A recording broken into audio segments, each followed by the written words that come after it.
your stuff and they send it to the Russian business network, and all our students are having all their credit card numbers and everything else stolen by this technique. And this has been going on for years, and even though the students can easily see there's a problem, the teachers like me tell them to just ignore it. And that's what's been going on for 10 years. And there's the story that went in the paper. Until this heroic contractors, USDN, unfortunately an award-winning security contractor with 35 years of experience and many awards from the FBI for training them in cybersecurity, is the contractor that came in and they found these viruses, and although the cartoon might make you think they're doing something about it, they in fact had no interest in doing anything about it, but we'll get to that later. Anyway, they came in and heroically found that we'd been infected for 10 years and nobody around here had any idea. This went around the world. The IEEE published this news article, well-respected scientific journal. ABC television had it. It went around the world to Europe and everything else. And the interesting thing about this, one interesting thing, is the manner of handling this problem.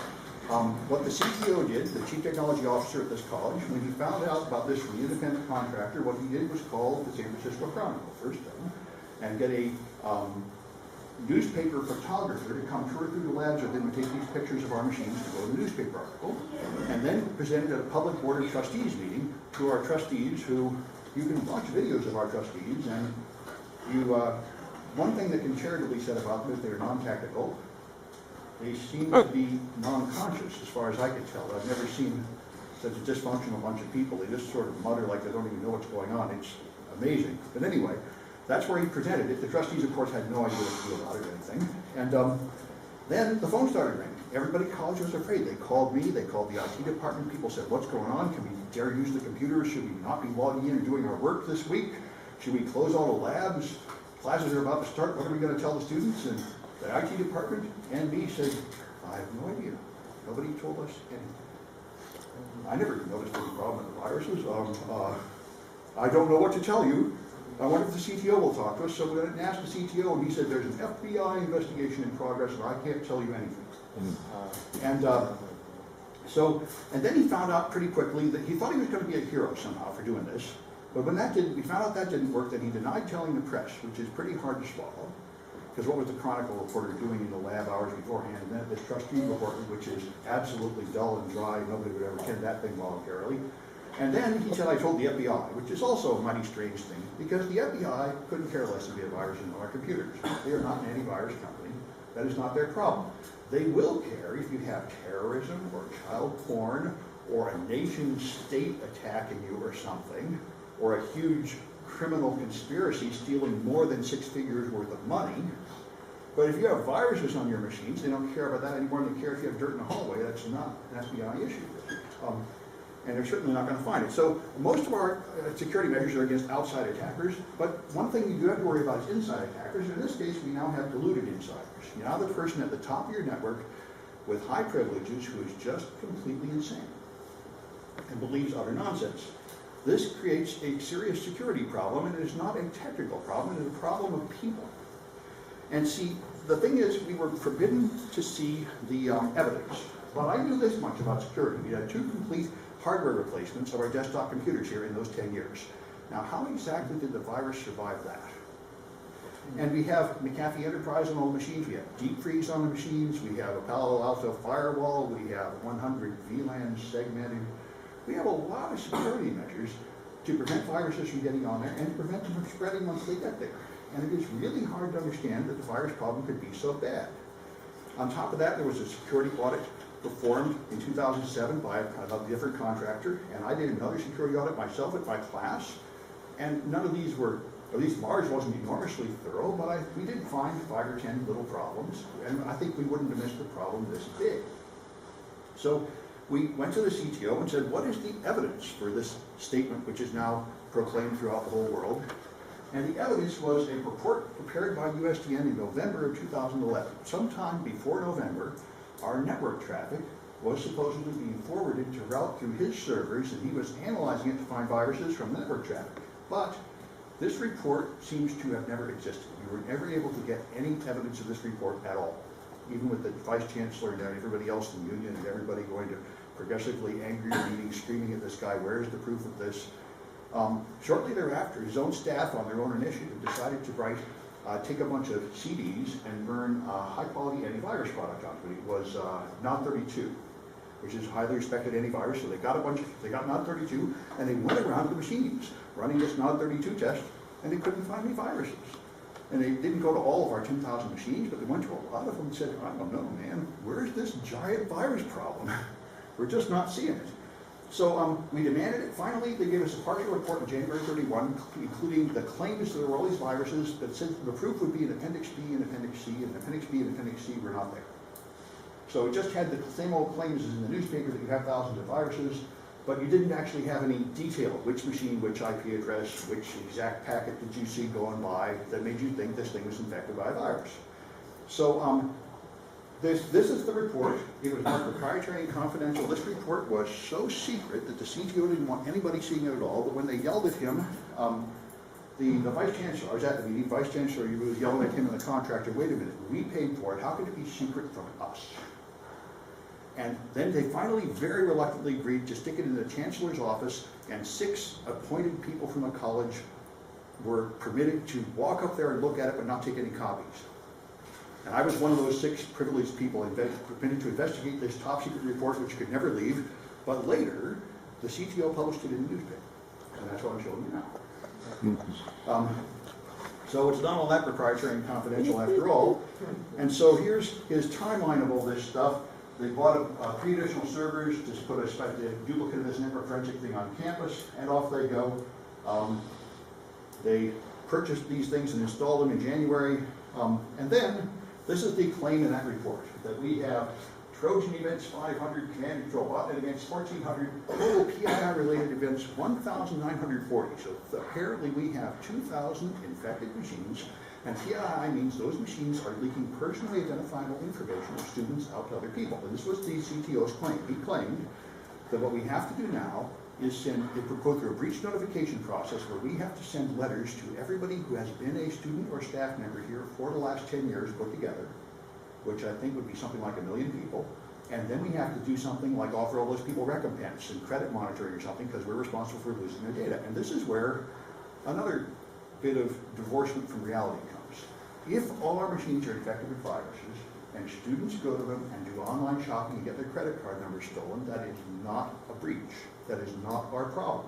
If you go to Kinko's and use their machine and it's infected, that is not a data breach. You use machines at your own risk. If it happens to be infected, you're the one who took some risk of putting your credit card number in there. The only thing that would be a breach is if the database of data we collected from the students in the registration process got stolen. There, we take data from you. Once we take your home address, your credit card number, your phone number, whatever else we take for students, and stick it in a database, now that is something we have to legally protect. And if we let somebody steal that, that's a breach. And then we have to inform the people, and we have to go through a process of notifying, and it's expensive and it's painful. But even if all this virus nonsense were true, it wouldn't have been a data breach. But we were unable to communicate this to the CTO, and he is still screaming this. He's going to go to his grave, they're going to put it on his tombstone. We should have sent out 1 million breach notification letters. But it is very strange, even so, to imagine that we have 22,000 infected machines. And so we demanded more information and wouldn't get it. So finally, I screamed at the CTO, and he decided to mail me the list, which he did reluctantly. Yeah. What is Zeus? Zeus is one of the most famous families of malware. It's a Chimera kit. You can use it, I think it's open source now, but for a while you pay $3,000 for it, and then it would help you set up a botnet control center and take over machines. The criminals, you don't have to be smart to be a criminal these days. You can just buy the malware. There's dealers that will just sell you a malware kit. There's several competing ones. You just pay a few $1,000, you buy it, you stick it on a machine, you take over a bunch of machines, you take the money. You don't have to be technical, just like, you buy Microsoft Office, you don't have to know how to write it, you don't have to write malware, you can just buy commercial malware. And Zeus is one of the big commercial malware kits. Very popular now because at least some versions of it became open source, so you can actually get it for free. And so you get infected by the Zeus Chimera kit, you're infected by a thing called Zbot, which is created there. And here's the claim of how many, so he finally sent me a spreadsheet claiming that we have 4,500 infected machines out of a total of 10,000. Half our machines are infected, and now finally I can go through there and find the exact IP addresses, and we went and looked at them, and they were absolutely not infected. And see, one thing that's interesting here, when I first heard about this, I thought perhaps we had the advanced resistant threat. Now, the Chinese and nation-state actors are hacking into companies, and they use stuff that cannot be stopped by antivirus. and you can't detect it. And people have told me in private communication that 11% of corporate desktops are currently infected in that fashion. And that's what I thought he was talking about at first, and that is probably true. Everybody's infected, but if a nation state like China or South Korea or something decided to hack into the city college and steal our stuff, I don't know why, but if they did, they could, and it would go right past our antivirus and everything else. But that is not what they're claiming here. These are old malwares that would have been picked up by any normal antivirus. Yeah. What's that? Oh, you can't detect it because it's written by people that develop their own exploits, and they don't let anybody abuse it for commercial gain, so they don't use it very much. That's basically what you do. So what they do in China is they have a military base and they have a big university right next to the main military base. And the university students, they now have videos of them on the internet doing this. In class, they're hacking into American websites right there for homework. They're teaching them how they're developing 0 days. They find brand new exploits that nobody else ever knew. They find them at the rate of about once a month, so they can use those to take over machines. This is what happens in the black market. You find a 0 day, which is your most valuable kind of attack, and then you hoard them. Criminals that have 0 days hoard them, and you spend them very carefully, because every time you take over a server with the 0 day, you totally win. It's not detected by any of their security solutions, but if somebody is smart enough to figure it out at the other end, they will burn your 0 day. They will send it to an antivirus company, and then it doesn't work anymore. So you have to very carefully take over high-value targets until your 0 day becomes known. Then the clock starts ticking, that it's a 1 day, to 2 day, to 3 day after the public knowledge about it. By the way, if you want to come in, there's chairs over that way. Yeah, pardon. Anyway, there's so that's what happens. So nation states have real 0 days, and they use high-value targets and target them very carefully, so they can often persist controlling machines for years without anybody noticing. Anyway, so now we finally got a list of the infected machines. We can go look at them, and we could say these machines are absolutely not infected with those malwares. You told us what malware it's going to be. We looked on that machine, and it's totally not there. In fact, one of them, they found a log in the antivirus logs saying, yes, a Zbot Trojan came down and was stopped by the antivirus. And that gives us some clue what's happened here. Now, I have unfortunately, I've tried, but I'm unable to get a complete description of exactly how they ran this network forensic device to create this train wreck. But what I think happened is they were picking up reverse DNS lookups. And one other bit of evidence for that is part of this list is it claims that we have 200 Windows viruses on our Unix DNS servers. Now that is not possible. Unix can't run Windows viruses, but what it does do is reverse DNS lookup. And see, what happens is when you receive email servers typically do a reverse lookup to make sure that that domain name is really correctly attached to the IP address it came from. So this mail is actually coming from who it said it was coming from, instead of coming from someone pretending to be that. And so you do send packets back to the servers. And I think what this thing is doing is just detecting all packets going back to malware crime servers and calling that an infection. But even when you load a web page on a server, you send packets to it. Even when you look up its name, you send packets back to that network. Not every packet going back to a server that controls a botnet means you're infected. It just means you're loading some content from that server. You're not infected until you're sending command and control traffic back. And the guy claimed that his forensic device was actually able to detect the command and control traffic, but experimentally it obviously couldn't, because we had no viruses at all, except there's one lab here with 20 machines where the local administrator got tired of the machines running slow and took off the antivirus to make them run faster, and there were some viruses in there, because that'll do it. But there was nothing compared to this, there's nothing like what they said went in the paper. So all these faculty meetings went further. We actually went through the incredibly painful process of shoving someone out of college, which is basically impossible. That's why everyone likes civil service. You can just do anything you want. You can't get fired. But it is possible eventually to get fired. We had 2 poll petitions with, I think, 1,000 signatures in each one. I voted no confidence in this guy. Everybody wanted him gone. And eventually, the cops came and dragged him off campus. The campus police ordered him to never set foot on campus again without explicit permission from the chancellor, which I was very pleased. I advocated for this move because I was very concerned about a disloyal person being on campus. And this is something I should mention as a security measure. When you fire someone in the world of high tech, in the old days, you used to give them something called 2 weeks notice. Right. They would continue working and know they're fired. This never happens anymore. Now, 10 or 15 years ago when I was in industry, I was the guy that had this job. They would want to fire somebody, so would call them to walk to the boss's office way at the back of the room. While they're walking, the boss would call me and say, delete their account. They would take them in that room and fire them. I would delete their account, Then they would walk with them back to their desk to put all their stuff in a box, shove them out the door, and that's it. Now I've been told they don't even do that anymore. Now what they do, they stick you in the room and fire you and shove you out the door outside. And next week they mail you a box of what they feel like giving you what was on your desk. Because they want to look through everything on your desk and make sure it's not full of thumb drives and printouts and company property. And may seem cold and cruel, but that's what it has to be, because you can't have a disloyal person on your network doing harm, especially if they have high privileges. And networks I was on, everybody had administrator rights over everything. You know, any one person could destroy the whole database or steal it. And this guy totally could. He had access to all the root passwords to steal everything. Anyway, so I was glad to see him shoved off campus. It wasn't until I begun giving talks like this all over the place, and he began to notice and fight back, that I found out that the real reason they did that was because he's an NRA gunman. They were afraid he'd come back and kill everybody. They haven't killed anybody yet, and I'm high on his list, because he didn't publish his list. He sent a letter, he then sent a giant packet to all the trustees at home, listing his proof of these viruses and how unfair everybody had been, with a 27-page cover letter explaining how this is all a giant conspiracy. Viruses are there because that contractor told him, and everybody is in on the conspiracy to stop it. The network administrator is lying and hiding it. The vice chancellor is concealing the evidence to hide the viruses. The chancellor is also part of the gang. The lawyers at campus are also part of the gang to hide these viruses. And worst of all is this Sam Bound guy, who's a known dangerous lunatic. And what's interesting is he quoted this at Hax's event, which I mentioned last time. At Hax's is closely tied to Jaded Security, running a podcast, Thurs for Sprint.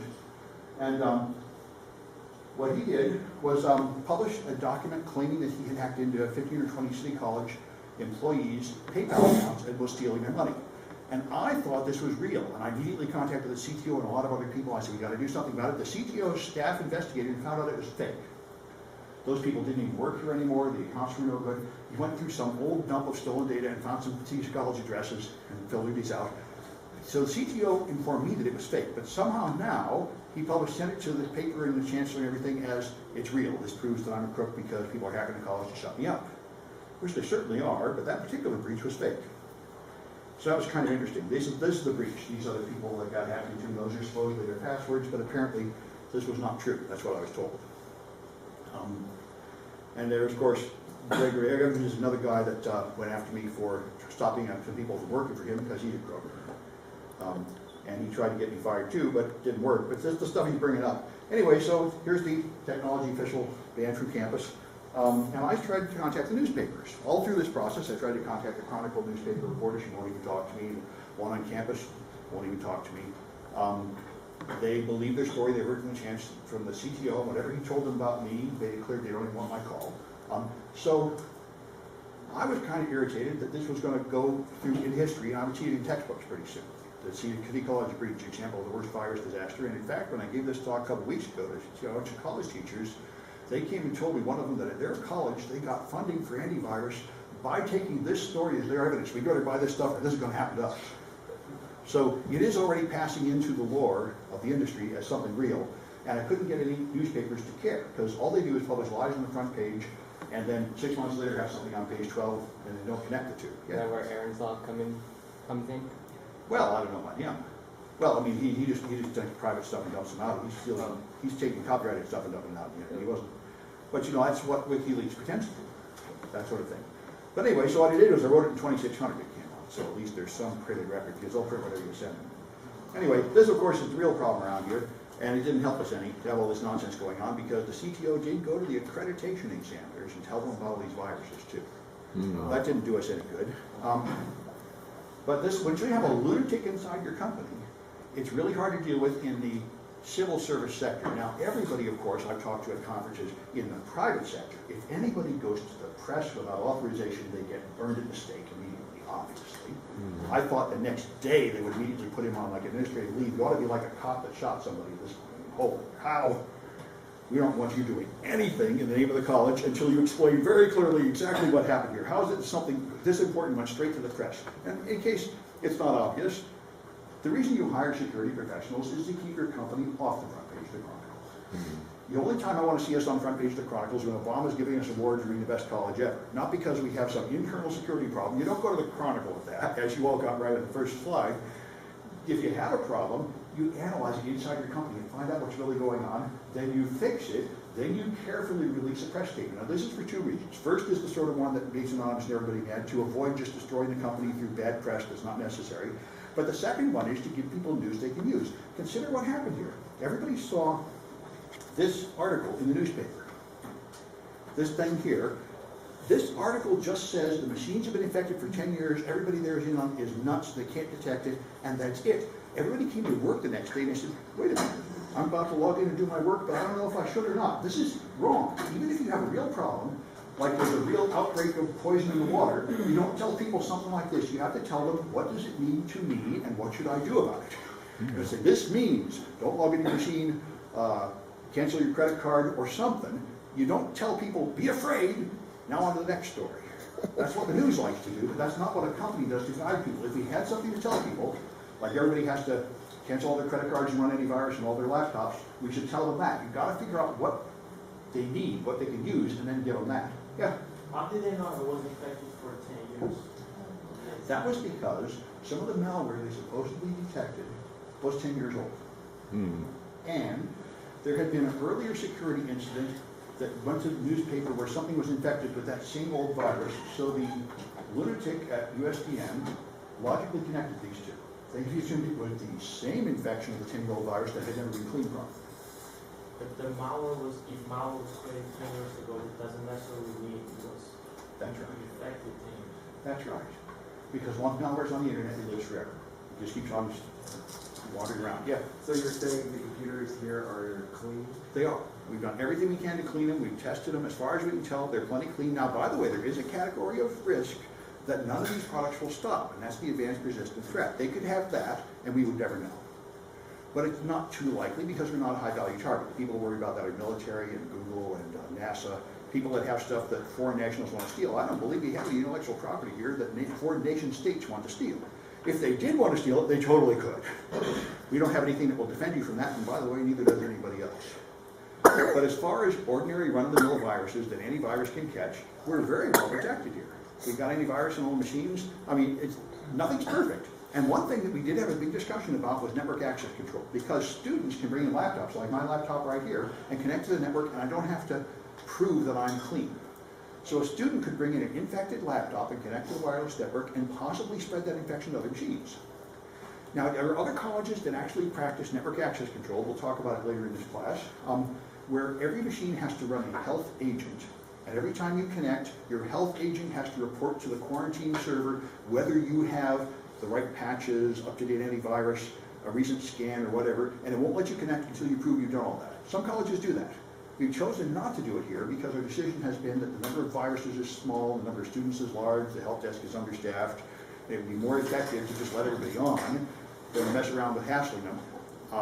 And I think that's the right decision because, I mean, I look at it this way. This is, by the way, an important issue that came up in these lynch mobs. How do you make a decision what to spend your security money on? What happened here is the wrong thing. You say, we must get rid of the viruses. We will now pursue a religious goal. Getting rid of the viruses is the top priority. We must freak out and go to the newspaper and go out of our mind to get rid of viruses. This is not how you choose your priorities. What you do is you take the mission of the company and say, okay, what are we trying to accomplish as a company? What are the things that are preventing us from accomplishing the mission? And that's what we should focus on. And the fact is, there was a time when viruses actually impeded instruction here. It was 1999. When I first came here, viruses were taking over everybody's machine. The lab was all full of pop-ups and dancing alligators, and you couldn't even get any work done. And I would go delete all that garbage, and next week when I came back, it would all be back because that's before Windows cared about security. This is the event in around 1999 to 2001. Windows got so infected with viruses that Microsoft finally had to change their tune and pay more attention to security because people really couldn't get any work done. And that's when viruses were so bad they were impeding instruction. But I know in the last 10 years, I've never had students unable to do their homework because the viruses in the lab were in their way. So I know it's not a big enough problem to worry about. Like, you know, we don't have metal detectors to scan every student for guns coming in the classroom. We could do that, but the question is, how much would that cost? And how much benefit would we get from it? How many classes have actually been disrupted by students bringing guns into the class? And it's been very few. I think I've heard of one in like the last 6 years. And how much would it mess up the college to go through this giant expense? And it's not worth it. And that's how you make security decisions. So, you know, that's why we don't do anything about students having infected machines, except we do have advice saying you should put antivirus on your machine and links to free antivirus products you should use, but we don't force everyone to use it. And therefore, I'm sure there are some effective on the student wireless network. Just like there are at any coffee house or tinker or anything. And that's just the fact of life, but if you run any virus, you're relatively safe. But there's no perfect security, yeah. The network here, do you guys have actually, like, well, I was in the Army with Doom and whatnot. Is there like a Doom or any type of thing here that controls the network? Like, do you guys have a secure Doom? What's that? Doom is, I don't remember, but it's the hub. It's the network center. It's the security hub. It's, you know, you have the Army, you know, works around proxy. You know, it's you jump into the Army's network. Yeah. You know, from then, like, when you get a virus, Yeah. they see it and they That's lock right. that machine That's down. what I thought. See, we And don't that's military compared Yeah. to Yeah, some- here. Like, see- how is it here? See, I don't know that acronym, but I do think I know the concept because I've had students have this issue. There are some companies that actually have an active. Proprietary of You can get it with modern firewall products. You can get constant network monitoring, where if anything fishy happens, you immediately have an alert saying this guy did something bad. Because I had students in the hacking class that would go to work and try to install my hacking tools and do something. They say, I put this thing on, I installed it, and the phone rang. What are you doing down there? Knock it off. You can do that. We don't have that. That's expensive. But we could. you had like Dameware type stuff. 'Cause we Yeah, used to do Dameware, that- that's- We used to do that with Dameware and monitor people and so they weren't making policy. Yeah, and that, I mean, it is awesome, but it's expensive. It's a lot of work. You need a network staff.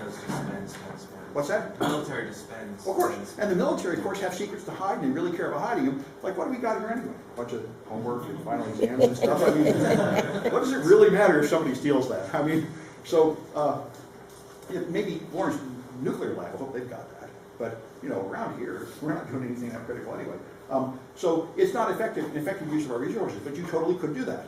And that's, anyway, so there's a few things to mention there, and I think that's all I had here. Let me see if I have anything coming at the end here. All right, and yeah, it's not a bad time. Next week we'll start having open hours in the lab. I'm going to have the schedule up on the website, but not particularly this week. I will open it right after this class for people who want to work on things. Yeah. Regarding the lab, some of the exercises, and they all say, or some of them say, to do in Windows. Oh, you can do them on any machine you want, Okay. but my instructions only work on Windows. If you do it on something else, that's even better for you, because you'll have to overcome the inadequacy of my instructions. Like I usually have at least one or two students who are Linux zealots. They want everything to be open source, they won't touch anything else, and that's awesome. Because anybody noticed, it's more difficult to get things done that way. And if you want to overcome all those problems, that's fine. If you may find, by the way, if you do something like that, you turn in a picture and it doesn't look exactly like I thought the picture would look, and maybe my grader will delay or maybe even give you the wrong grade. So if somehow you get the wrong grade, but it's because you're too smart, let me know. I can give you the points back. Yeah. How do you do the screenshot, the command code? Like, In Windows, there's this print screen key up in the corner. In the Mac, I use Shift Command 4, and then you draw a square around it you want. Shift Apple 4. no, I mean for Windows. Yeah, for Windows, there's just a print screen key in the corner. Just hit that, then you open Paint and paste it in. Yeah. Where are we supposed to submit the homework? Oh, it all goes, it tells you at the end of each project, you only open a project. You send it to cnet.120@gmail. So let me just show you. All the homework goes to Gmail, which is great because then if some student comes back 3 years later and tells me I gave him the wrong grade, I can go back and see. So at the end it tells you, turn this in to cnet.120@gmail. And the subject line has to have your real name and the project number, even if your email account is Flexible Money 7. I got to have your real name someplace so I know who to give the points to. Okay. Yeah. So do you want just that final screenshot, or do you want the whole step-by-step? Oh, yeah, whenever you do these, there's an image with the hand. That's the one you have to turn in. And there might be more than one on a project. Just look for the hand. Those are the ones you have to capture and turn in. The other thing I want to mention... But you want the whole screen. Yeah, always catch the whole screen. I've had enough problems with people giving these little images. Always turn in the whole screen. Try to make it big as possible? No, it doesn't matter. Just capture the whole screen. It doesn't matter how big that window is. We'll look for it. Yeah. Just by the way, that first project with the NoScript, I Yeah. actually was using that already. That makes it such a pain in the butt to It do does. anything like Facebook doesn't work. Yeah. Nothing works. Yeah. eBay doesn't even want. Yes, You that's have why, to- you know, for the all NoScript- JavaScript, it disables all Just- JavaScript, yeah. all anything. just- Because Yeah, it's all, that's it's all right. complex, it's all jargon. That's right. See, and the way, NoScript, let me interrupt. Hold on, folks. Let me answer this question because it's kind of useful. Hold on, folks. So NoScript, this is useful. This NoScript project, NoScript will really annoy you. Like every page will say 30 scripts have been blocked, and you have to guess which ones to allow. Now, this is what happens when security collapses at the beginning. The early spyware scanners would do the same thing. They would pop up 1,500 alerts on a clean machine.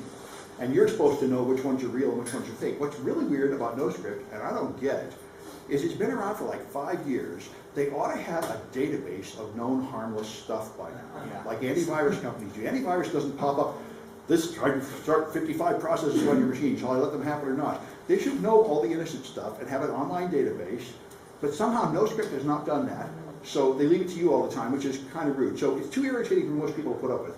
But some people do endure it for high security, but most people don't find it a practical thing to work with. Yeah. One thing I do like about it is that it does block every script. So, you know, on some sites where you just release the script for the website, that's nice. But for some of them, you have to release, like, you know, with Ajax, Google, whatever, IPS. But that's fine. I mean, But see, what, the if I way can they block have, Google, I would like to. but see, the way they have it now ought to be like some top-rated, ultra-paranoid lunatic mode. And there ought to be some normal web surfer mode that lets everything that is known to be good through. And then they could make money. You know, if they should ask me, I mean, they could be selling it. People would pay money for it if it was useful. But by having no database at all, it's only 1% of people will put up with it. It's like Vista user account control. User account control in Vista, every time you did anything, this box would pop up. Are you sure you wanted to do that? So everybody just turned it off. What good is this? You've got to have security that doesn't stop you from getting the work done, or it's not security. This is one thing commonly mistaken. I might as well mention it now that I've got a minute here. Security is 3 things: confidentiality, integrity, and availability. One thing I've heard many respected lecturers say in class is the only secure machine is turned off and locked in a safe and not connected to anything. And that is not a secure machine because it's not available. That machine is undergoing a denial of service attack. You're only secure if you're providing service to the authorized people and denying service to the bad guys, and therefore it's never perfect. It's always a balancing act. As soon as you let in one good guy, you let in the smartest bad guy. As soon as you lock out the dumbest bad guy, you've also locked out the dumbest good guy. And so there's no perfect solution. So but NoScript messes up availability. You can't read your email, you can't go to Facebook, so most people aren't willing to put up with such low availability to get more protection from malware. What's that? It's like what you were saying with Java yesterday, you know? Yeah, people yeah. put up with the Yeah. Java vulnerabilities. Right, and we do here. You couldn't do your online courses without Java, so you have to run it anyway. Everybody can put up with it, even though it's dangerous, and then you try to compensate with other controls. But certain applications where it's just too dangerous, like I would hope the military, they just don't use Java, I don't know, but I hope they don't. They did, we had to keep it always updated. They probably shut it down now with this big one. I would hope so. When certain Yeah. vulnerabilities came out, we actually would have to go in and disable Adobe for the time being for a certain block of time until they came out with a fix to it. And Yeah. It was a real pain to deal with all that. Yeah. All right, any other comments or anything? Well, I'm gonna go up and open side 214, that's it for today. So keep coming to this room, we'll meet here on Tuesday, and then we'll start chapter 1.